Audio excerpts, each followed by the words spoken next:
সবাইকে শুভেচ্ছা। কেমন আছেন সবাই? আজ এখানে থাকতে পেরে ভালো লাগছে। আজ মঙ্গলবার 10ই ফেব্রুয়ারি। আশা করি আপনারা যেখানে আছেন সেখানে সবাই ভালো একটি দিন কাটাচ্ছেন। চলুন দেখি জন বারিলিয়া অপারেশনের পর আবার চ্যাটে ফিরেছেন। আপনাকে আবার এখানে দেখে ভালো লাগছে, জন।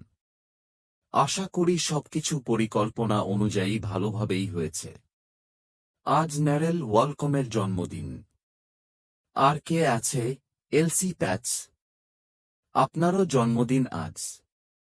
আপনাদের দুজনকেই জন্মদিনের অনেক শুভেচ্ছা। এবং আজ যাদের জন্মদিন, সবাইকে শুভ জন্মদিন।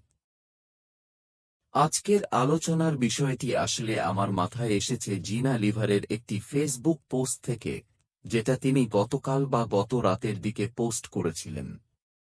তিনি লিখেছিলেন এমন কিছু মানুষের কথা, যাদের মস্তিষ্কটা যেন একটা ট্যাপেস্ট্রি বা জালের মতো, যেখানে নানা জায়গায় ছড়িয়ে আছে রঙিন সুতো।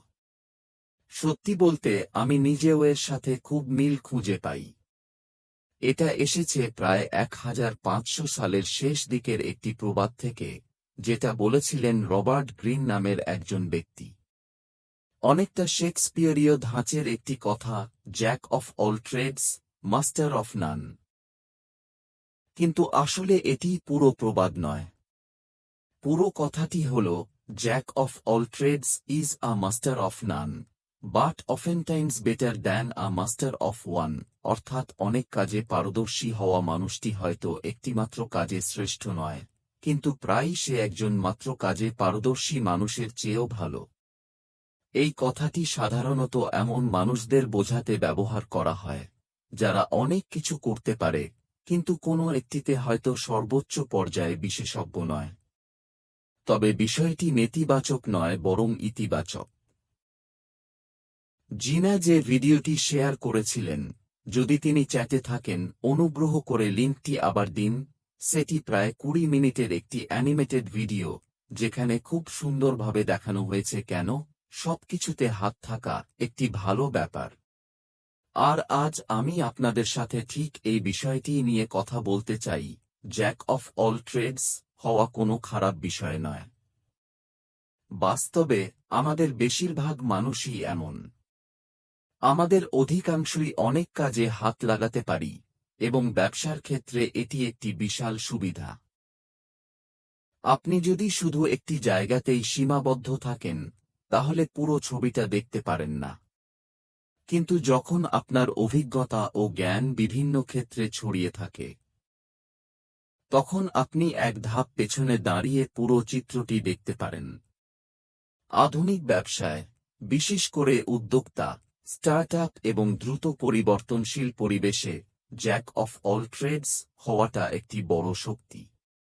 যেখানে গভীর টেকনিক্যাল কাজের জন্য বিশেষজ্ঞ প্রয়োজন, সেখানে বহুমুখী মানুষরা নিয়ে আসে অভিযোজন ক্ষমতা, বিভিন্ন বিষয়ের সংযোগ এবং নতুন চিন্তা। আমি সত্যিই বিশ্বাস করি যারা একসাথে অনেক কাজ সামলাতে পারে, যাদের বিভিন্ন বিষয়ে ধারণা আছে, তারা ব্যবসার জন্য বিশাল সম্পদ। কারণ তারা একসাথে অনেক দিক দেখতে পারে। জিনা খুব সুন্দর একটি উদাহরণ দিয়েছিলেন, রঙিন সুতো দিয়ে তৈরি একটি ট্যাপেস্ট্রির মতো। আপনার জ্ঞান বিভিন্ন জায়গায় ছড়িয়ে থাকে, আর প্রয়োজন হলে আপনি সেগুলো একত্র করতে পারেন। কেন ব্যবসায় জ্যাক অফ অল ট্রেডস হওয়া একটি বড় সুবিধা?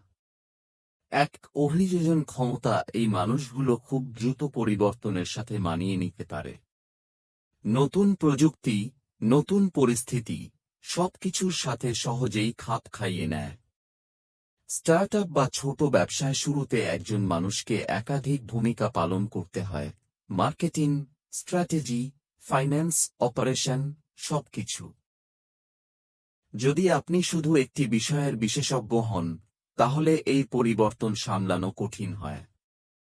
2, আইডিয়া সংযোগ করার ক্ষমতা। এক ক্ষেত্রের জ্ঞান অন্য ক্ষেত্রে কাজে লাগানো, এই ক্ষমতাই উদ্ভাবন তৈরি করে। আমি নিজেই আমার জীবনের বিভিন্ন অভিজ্ঞতা, সেনাবাহিনী, রান্না, ব্যবস্থাপনা, সবকিছু একসাথে এনে কাজে লাগাতে পারি। 3. যোগাযোগ দক্ষতা। জ্যাক অফ অল ট্রেডস, মানুষরা বিভিন্ন বিভাগের মধ্যে সেতুবন্ধন তৈরি করে। টেকনিক্যাল টিম, মার্কেটিং, ফাইন্যান্স, সবাইয়ের ভাষা তারা কিছুটা হলেও বোঝে। হসপিটালিটি ইন্ডাস্ট্রিতে যেমন একজন ভালো ম্যানেজার সব বিভাগ সম্পর্কে ধারণা রাখে, ঠিক তেমনি সব ব্যবসায় এই ধরনের মানুষ প্রয়োজন। 4. ভবিষ্যৎ নিরাপত্তা। বিভিন্ন দক্ষতা থাকা মানুষরা অটোমেশন বা শিল্প পরিবর্তনের কারণে সহজে অপ্রয়োজনীয় হয়ে পড়ে না। তারা এক জায়গা থেকে আরেক জায়গায় মানিয়ে নিতে পারে। একজন মানুষ যদি শুধু একটিমাত্র কাজ জানে, তাহলে তার ঝুঁকি বেশি।